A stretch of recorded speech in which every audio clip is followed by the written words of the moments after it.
We have 7 people on the agenda, and we have just completed 2, so we may have to come back if we can't finish these 7. The next person would be David Perry. David has been appointed to the Board of Education for the term ending November 4th, 2020. I think we all know David.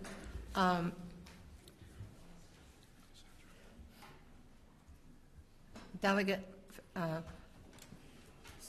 you were notified, your testimony will be taken under oath. Yes, it was. The chair will now administer the oath. Mr. Perry, please raise your right hand. Do you solemnly swear or affirm that the testimony you shall give shall be the truth, the whole truth, and nothing but the truth, so help you God? I do. Thank you. Are there any questions for Mr. Perry? The senator from Nicholas. Thank you, Madam Chairman. Good morning, Mr. Perry. Good to see you back. Good morning, Senator. We've got a long, I won't say a long history, we've got a good short history.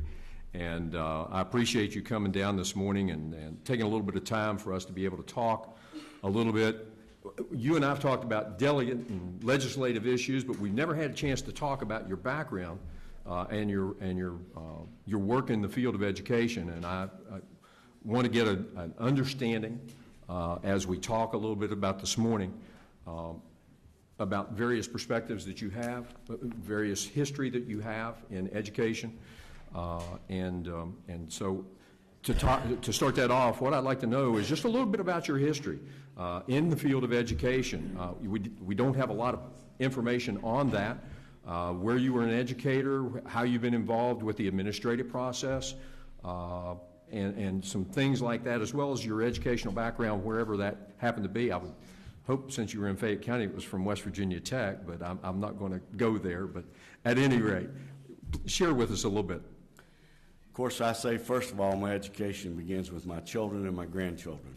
Amen. I think that's a big part of education, having been there and raised children in the system, in the public school system. Secondly, my former education, I got a junior college degree from Beckley Junior College, 2-year associate degree in science and math.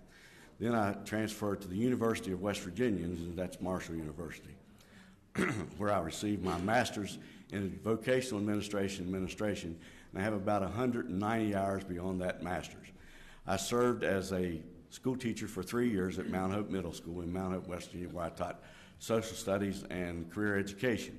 Then from there, in 1989, I moved to Collins Middle School, where I was a school principal for some 20 years, and created a School of Excellence and a Blue Ribbon School of Excellence, where I supervised some 75 persons, and I spent one stint as a month as a personnel director in Fayette County. That personnel director stint, was it only a month because you figured out what it was going to take to do the job? That was part of it, and then I felt deprived not being around the children. Okay. So you were administrator in Fayette County. Were you an administrator, principal, or involved in the administrative process at the time that Fayette County schools went into the hands of the state? No, I was not. Okay. That happened after you? That happened after me. Okay. As I said, I ran a Blue Ribbon School of Excellence and a West Virginia School of Excellence. Okay. It was Collins Middle School, the one that's being discussed right now, unfortunately. I know. When did you retire from Fayette County? I didn't catch that. I'm sorry. I've been retired about 8 years. Okay. And what do you perceive your role being as a State Board of Education member? As a State Board of Education member, of course, as an administrator, you were an administrator. As a State Board member, I view my role as being a policy maker and a policy enforcer of policy. Okay.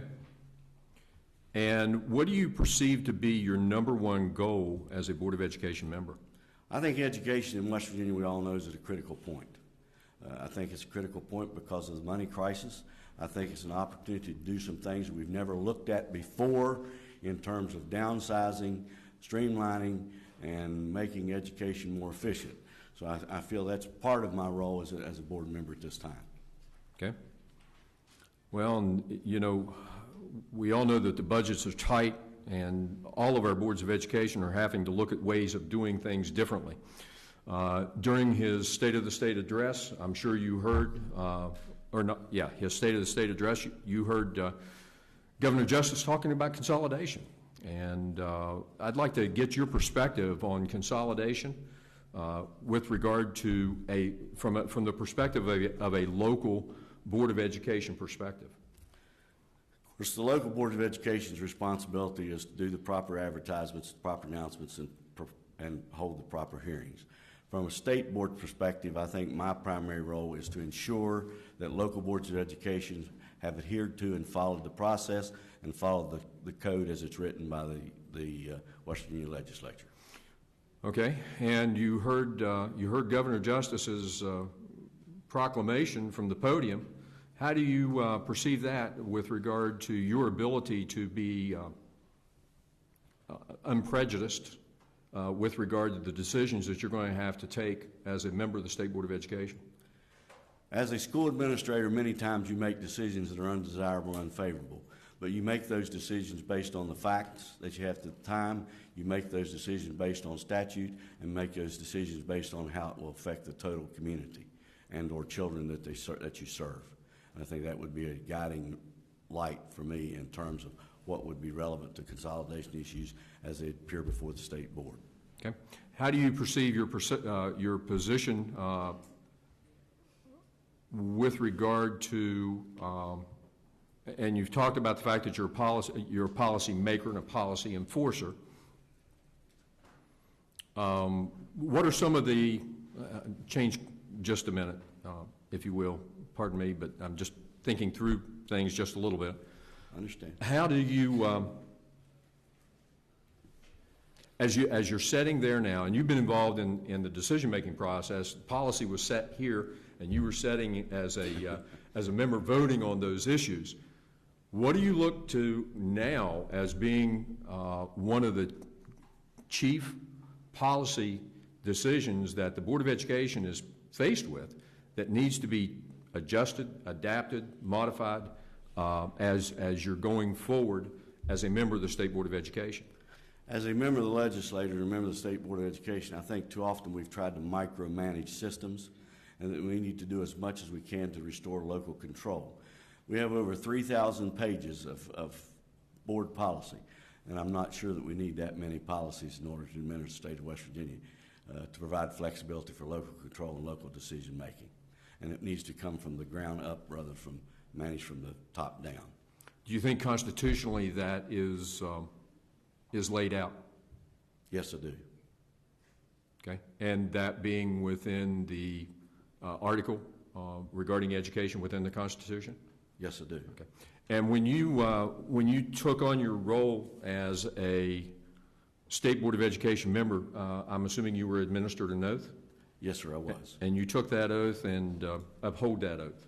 I take any oath very seriously. I intend to uphold that oath to the best of my ability, just as I did when I was in the House of Delegates, and just as you've done, and just as I've done as a State Board member. Yes, okay. Senator Bozo. You are you filed with the State Ethics Commission the appropriate documents, financial disclosure documents. Yes, I have. As in that disclosure, you've indicated that you were a member of the Democratic Executive Party in your county? Democratic Party, yes, but not member of the Democratic Executive Committee. Okay. Okay.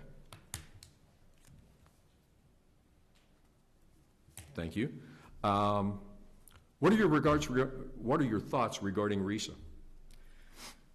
Well, I have mixed emotions, but I do think, as I said, we're at a critical stage in our state to where we need to look at RISAs. We need to review what they have done, what they are there for, and their performance. And I believe that, do we need 8 RISAs?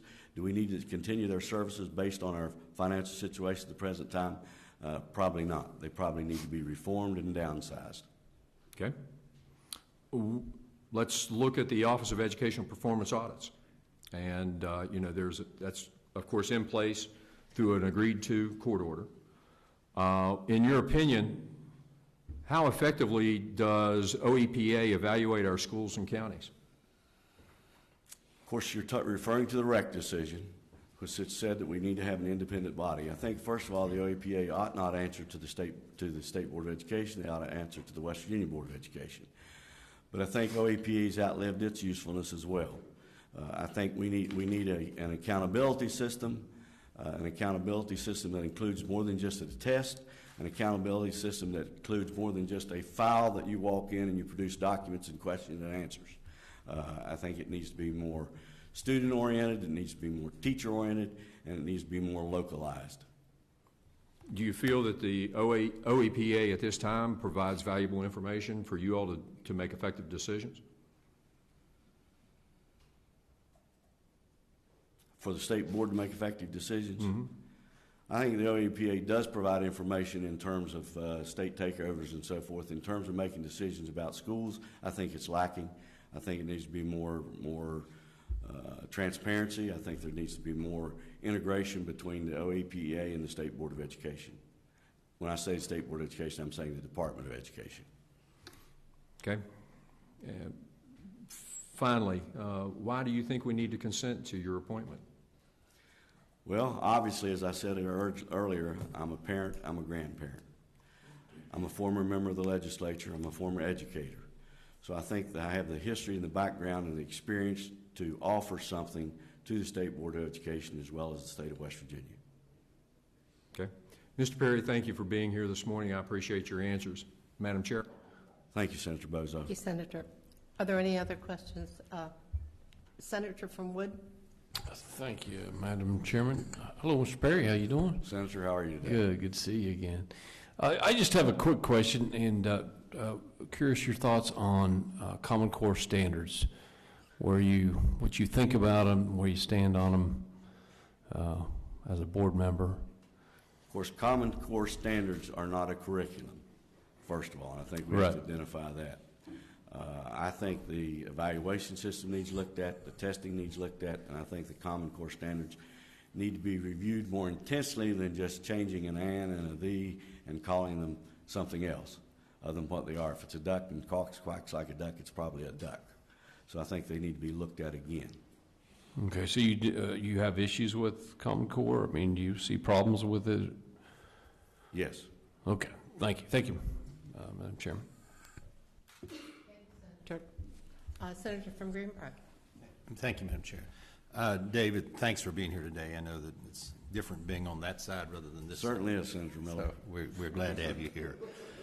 I just want to make a comment that, and you can answer for me that you've been a real strong fighter for many years, and this is an affirmation of you for kids in Fayette County. I know you have fought hard for those. You were pretty actively involved in the in trying to end the takeover for Fayette County when they took that school, so you saw the harm of that. Yes. And I think you continue to evaluate that all Yes. the time. So I guess that I'm, by saying yes on this, you're affirming that. My question and comment is that I think that you're very qualified and very capable how you've been appointed, because you're an independent person. I know that, but you're also a strong fighter for education. So thank you. And even if you went to Marshall, I still thank you for that. So. Thank you, Senator, and I apologize to Senator Roman Precioso for that remark, but I saw his brow rise. I've got more gray hairs at Marshall than I did. Oh, okay. Thank you, Senator. Any other questions for Mr. Perry? Thank you for this opportunity, Senator Boley, and I appreciate the opportunity to have been here. Thank you for coming.